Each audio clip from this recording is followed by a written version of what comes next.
கோவை அவிநாசி சாலையில் உள்ள பிரபல மாலில் புகுந்த தேசிய பறவை மயில். வாடிக்கையாளர் எடுத்த செல்போன் வீடியோ காட்சிகள் சமூக வலைதளங்களில் வைரல். மேற்கு தொடர்ச்சி மலையை ஒட்டியுள்ள மாவட்டமாக இயற்கை எழில் சூழ்ந்த மாநகரம் கோவை மாவட்டத்தை சுற்றியுள்ள கிராம பகுதியில் வனப்பகுதியை சுற்றியுள்ளது.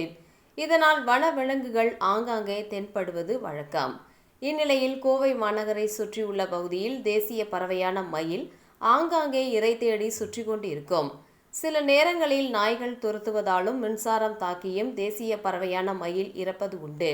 மேலும் படுகாயம் அடையும் மயில்களை தகவலின் பெயரில் வனத்துறையினர் அங்கு சென்று உடனடியாக அதனை மீட்டு வடகரை பகுதியில் உள்ள வன விலங்குகள் சிகிச்சை மையத்தில் அதற்கான உரிய சிகிச்சை அளிக்கப்பட்டு அதனை வனப்பகுதியில் பாதுகாப்பாக விடுவித்தும் வருகின்றனர்.